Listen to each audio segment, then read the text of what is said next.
Karena dengan anggapan bahwa semua yang ada di dalam Torah Moshe sudah diimplementasikan, sudah dijabarkan itu menjadi halakah rabbinik. Jadi kalau gitu untuk gampangnya lihat aja halakah rabbinik gitu ya. Jadi dia udah barangkali udah nggak tahu lagi hubungannya kemana dengan Torah. Di ayat-ayatnya seperti kita kan pakai ayat, barangkali belum tentu semua orang Yahudi langsung tahu oh ayatnya di situ, enggak. Dia lihat halakah.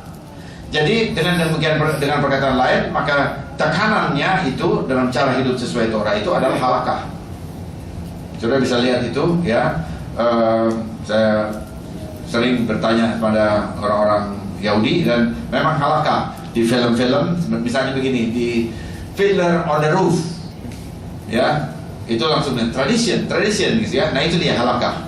Jadi halakah yang lebih kuat, yang lebih dekat kepada kehidupan orang-orang Yahudi. Jadi ada dua itu ya, garis keturunan dan cara hidup sesuai Torah dan perkataan lain. Kalau lebih jelasnya gaya hidup sesuai halakah rabbinik. Nah jadi keyahudian itu terdiri dari kedua-duanya. Nah bila sekarang ada garis keturunan tetapi seseorang tidak mempunyai cara hidup yang sesuai dengan halakah tradisi Yahudi ya, maka dia belum dianggap Yahudi. Nah ini yang saudara harus perhatikan di situ ya. Ini beda sama orang Indonesia. Orang Indonesia yang dia punya darah Indonesia tapi hidupnya di Amerika gitu, oh kita anggap orang Indonesia langsung. Oh tidak, di sini. Di sini tidak. Jadi dia belum hidup dengan tata cara Yahudi, oh dia belum Yahudi. Nah karena itu dia harus melalui proses konversi. Dia harus di-convert lagi menjadi Yahudi. Padahal dia udah punya darah Yahudi. Karena itu kita bisa lihat Aliyah dari Ethiopia, dari mana, itu dia mesti convert dulu. Ada tuh di Petah Tikva ya, bahwa dia harus di-convert dulu. Padahal udah diteliti bahwa memang punya garis lineage atau garis keturunan Yahudi. Atau yang dari Kafeng Jew, oh dia harus convert dulu. Walaupun bisa dibuktikan dari garis keturunannya dia memang ada darah Yahudinya. Dia harus convert dulu, baru lengkap itu. Nah dengan ini baru saudara bisa tahu apa yang ditulis oleh Rabbi Shaul. Demikianlah bagi orang Yahudi, aku menjadi seperti orang Yahudi. Ya, jadi waktu mereka dengar bahwa Rabbi Shaul ini sudah mulai tidak ikuti Torah, dia udah mulai anggap ini Yahudi bukan gitu. Padahal dia itu Yahudi, dua orang tuanya Yahudi, dia di bar mitzvah, dia lakukan semuanya, dia belajar Torah di Gamaliel ya, di Gamliel. Orang Yahudi lain tidak pernah belajar seperti dia. Tetapi waktu dia dikabarkan bahwa dia udah mulai mulai melepaskan atau menyimpang atau tidak sesuai dengan halakah gitu, rabbinik yang ada pada itu, mereka bilang ini Yahudi bukan. Sehingga dia mengatakan, aku sebagai orang Yahudi aku akan menjadi seperti Yahudi. Artinya apa? Artinya dia akan jalankan tradisi rabbinik persis seperti mereka. Nah ini nggak nyampe nih kalau orang latar belakangnya Hellenis nggak nyampe mikir seperti ini, karena dia nggak bisa lihat halakah itu apa, nggak pernah ada di dalam kosakatanya itu halakah, nggak bisa dia jelaskan seperti ini. Nah jadi dia seorang terlahir sebagai Yahudi ya, tapi bila dia ingin tetap dianggap Yahudi, dia harus hidup sesuai dengan tradisi halakah atau tradisi rabbinik ya. Dan jadi dia mau mengikuti. Di sini aku hidup seperti orang Yahudi supaya aku memenangkan orang-orang Yahudi. Jadi dia pakai cara hidup itu sebagai satu jembatan untuk berkomunikasi. Ya kita bisa lihat ini. Lihat caranya Paulus. Ini saya suka dengan cara ini. Dia memakai itu dengan sebagai jembatan untuk mengkomunikasikan Mesias Yeshua. Berkali-kali dia supaya aku bisa memenangkan orang Yahudi. Kemudian juga yang satu lagi supaya bisa memenangkan orang yang tanpa Torah. Nah, jadi tetapi di satu pihak yang lain, satu lagi ya, dia belajar lebih banyak sebetulnya dari orang Yahudi pada umumnya tentang halakah. Dia tahu, dia murid Gamliel. Jadi dia tahu bahwa halakah itu ditetapkan oleh manusia. Itu adalah sesuatu yang diturunkan dari apa yang dikatakan Torah, kemudian diturunkan waktu dijabarkan, maka di situ unsur tafsirnya masuk. Karena dia bisa dijabarkan itu berbagai-bagai. Misalnya saya kasih contoh ya, Syabat, mulai Syabat. Lalu ada yang di rabbinik bilang, oh 18 menit sebelumnya you mesti nyalakan lilin. Minimal 18 menit. Orang 30 menit sebelumnya ada yang bilang gitu ya. Nah sekarang pertanyaannya begini, kenapa 18? Apakah di dalam Torah ada 18 menit sebelumnya harus nyalakan lilin? Nggak ada. Kenapa nggak bilang 15? Kenapa mesti 18? Kalau saya mengargu gitu, saya berhak mengargu itu juga. Paulus bisa mengargu gitu, tapi 18 kesepakatannya. 18 kenapa? Kalau saya melihat 18 itu diambil kenapa? Karena ada Semone Esrei 18. Jadi sama 18. Jadi tetapi kalau saya mau lihat, itu semua hari raya itu selalu di tengah bulan. Ya, misalnya hari raya roti tidak beragi 15. Kemudian Tisri 15. Why not we use 15? Kenapa nggak bisa kita pakai 15? Oh bisa juga. Tetapi itu tidak disepakati gitu ya. Jadi dia tahu bahwa ini hanya kesepakatan manusia, bukan dari Tuhan mengatakan harus 18. Jadi sebetulnya dia bilang, oke, aku ikutin ini, tapi bukan artinya juga bahwa ini yang membuat aku benar di hadapan Tuhan. Pembenaran diriku itu bukan karena mengikuti tradisi halakah rabini. Itu ada di dalam hati Paulus. Karena dia tahu bagaimana itu dibuat. Ya, bukan sesuatu yang jatuh dari langit. Tuhan bilang harus 18 menit. Kalau you nggak 18 menit, you nggak melakukan sabat. Nggak ada yang seperti itu. Dan saya ingin kita semua orang-orang mesianik, orang-orang di dalam Mesias Yeshua tahu hal itu juga, ya. Nah, tetapi kalau ada orang yang mau ikuti 18 menit, no problem, ya. Tetapi orang yang tidak ikut 18 menit pun juga nggak ada masalah. Nah, jadi tidak harus begini. Kalau enggak, tidak melakukan Torah. Jadi dia tahu bahwa itu tradisi buatan manusia.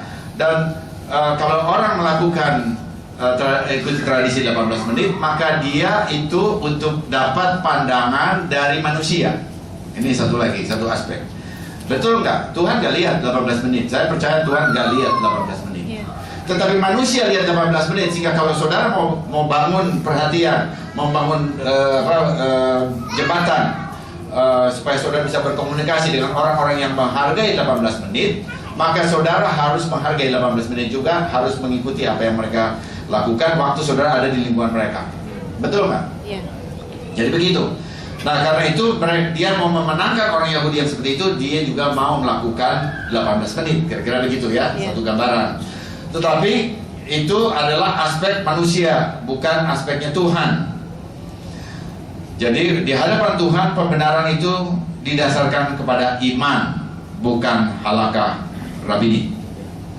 Nah ini dua ya, ada dua hal, dan saya ingin kita paham supaya jangan berpikir linear lagi. Kita lihat kita tetap dengan iman, tetapi tidak salah kalau kita juga melakukan seperti yang ada kelompok tertentu lakukan, tidak salah, tetapi tetap iman yang membenarkan kita di hadapan Tuhan. Nah jadi orang yang merasa pembenaran dirinya di hadapan Tuhan itu didasarkan kepada status keyahudiannya dengan ketaatan memelihara tradisi rabini guna mempertahankan ikatan perjanjian dengan Tuhan, disebut hidup di bawah Torah. Uponomon itu. Jadi dia pembenarannya itu karena status keyahudian. Karena itu ada banyak orang, bahkan saya kenal juga ada dua di lingkungan kita pernah ada, ya, orang-orang yang harus seperti Yahudi. Kita mesti persis seperti Yahudi. Seakan-akan tanpa itu lalu nggak ada pembenaran begitu ya. Sampai saya bisa melihat loh, apa harus begitu? Apakah Tuhan tidak menghargai bahwa Dia menciptakan manusia juga bermacam-macam? Bahwa Torah diberikan, saya juga mau Torah, tetapi apakah persis seperti tafsir rabbinik yang harus demikian? Apa begitu? Nah, saya percaya tidak. Dan waktu saya sedang nulis ini begitu ya, persiapan ini, ada dua orang yang saya mesti share pada saudara, dua orang wanita, dua-duanya wanita Yahudi ya. Satu Vera Jericho, dia bikin SMS, dia kirim satu buku pada saya, bukunya How Jewish is Christianity. Berapa banyak, berapa Yahudi kekristenan itu, gitu ya. Bagus, itu ada John Fisher juga ada di situ, diskusi begitu ya, sifatnya diskusi. Lalu dia katakan gini, saya harus hati-hati. Dia kirim di Facebook dia dikasih pesan, saya harus hati-hati mengatakan ya bahwa orang bangsa-bangsa tidak require, tidak diharuskan oleh Alkitab untuk hidup persis seperti orang Yahudi. Dan saya agree, langsung saya katakan ya. Kemudian yang kedua, yang satu lagi itu adalah Ibu Morin. Kemarin baru ketemu. Nggak harus kok itu semuanya jadi mesti harus seperti orang Yahudi, mesti persis seperti orang Yahudi. Nggak harus kok. Kenapa Tuhan kalau misalnya memang semua diharuskan begitu, kenapa Tuhan memanggil orang Yahudi? Kenapa nggak Tuhan panggil aja seluruh bangsa-bangsa untuk hidup seperti itu? Jadi memang orang Yahudi itu mempunyai sesuatu yang lebih banyak begitu ya dalam hal-hal tata caranya daripada bangsa-bangsa, dan kita harus mengakui itu. Tetap satu hukum, tetapi di dalam hukum itu pun kita bisa melihat ada exception, ada sesuatu yang berbeda untuk bangsa-bangsa. Saya pernah beritahu bahwa ada di dalam hari raya Sukkot itu orang asli diminta tinggal di dalam pondok daun, tetapi orang-orang bukan asli, artinya bangsa-bangsa ya, bangsa-bangsa itu diminta merayakan Sukkot, tetapi nggak ada perintah bahwa dia tidur di atau tinggal di pondok daun. Itu aja beda, satu hukum. Ya jangan waktu ini, karena perkataan satu hukum itu sudah dipakai oleh orang yang menyanjung keyahudiannya untuk mengatakan, hey, kamu harus persis seperti Yahudi. Segala sesuatunya persis harus Yahudi. Gitu ya. Dan saya percaya bahwa kita sekarang harus clarify subjek ini dengan baik ya, untuk melihat apakah kita menjadi mesianik, menjadi pengikut Mesias itu diubah menjadi seperti orang menjadi Yahudi atau menjadi seperti Yeshua HaMashiach. Kita diubah menjadi seperti Yeshua HaMashiach dan bukan seperti Yahudi. Bahwa dia Mesias Yahudi tentu ada unsur keyahudiannya, pasti ya. Dan karena itu saya mau pakai ini ya. Tetapi ada aspeknya. Tetapi juga kita tidak mengatakan, hey, kamu semuanya harus kalau datang ke Sores harus pakai kipas, harus pakai tali. Nggak pernah saya ngomong begitu. Saya tidak pernah bicara seperti itu. Saudara boleh pakai tali, boleh enggak juga, pakai kipas, boleh pakai, boleh tidak ya. Itu harus saudara yang memutuskan. Masalah sunat juga begitu. Tidak pernah dikatakan harus sunat ya.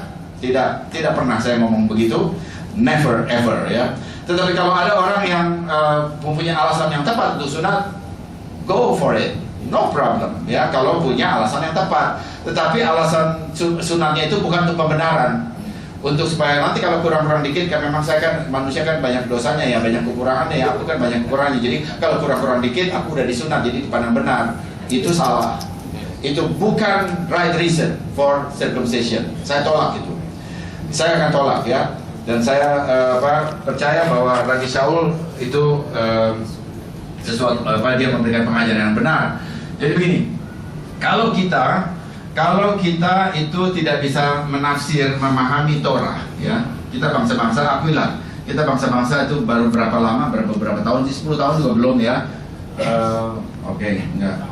Sores maksudnya 10 tahun dulu, tapi saya rasa saya udah mulai suka Torah itu dari pelayanan pelepasan ya, udah mulai ke sana ya. Kita belum lama belajar Torah. Termasuk saya juga belum terlalu lama, tidak seluruh hidup saya belajar Torah terus ya. Jadi kita baru. Nah, bagaimana caranya supaya kita memahami bahwa pemahaman kita itu benar? Bagaimana caranya? Triknya gimana? Saya kasih tahu triknya, bahwa kita bisa memahami pemahaman kita itu benar dengan melihat orang Yahudi. Dalam hal ini yang percaya Mesias Yeshua, yang dia tahu Torah. Siapa itu orangnya? Lihat Yeshua bisa, tapi kemudian Yeshua adalah dia adalah firman ya. Dia ada unsur bedanya dengan kita. Oke. Sekarang lihat pengikutnya Yeshua siapa? Shaul. Jadi kita lihat bagaimana Shaul mempraktekkan Torah kepada bangsa-bangsa ya. Nah, jadi kita lihat dia. Waktu kita lihat dia, kita bisa tahu bahwa apa yang kita lakukan itu in line with him. Dia mengatakan, tirulah aku seperti aku meniru Yeshua. Jadi kita ngikuti dia. Nah, jangan jadi lebih pintar dari Rabi Shaul, karena dia adalah murid Gamliel. Sebenarnya saudara dan saya tidak pernah ada satupun yang jadi murid Gamliel di sini. Nggak ada. Di Indonesia apalagi ya. Siapa? Ya, siapa yang bisa jadi seperti murid Gamliel? Dia lebih tahu 1000 kali saya katakan dari kita semua. Jadi hargai dia adalah pengiring Yeshua yang benar, dan jangan satu kali bilang, oh dia dalam hal ini dia nggak benar. Sepertinya baru belajar berapa lama sih belajar Torah gitu ya. Nah, saudara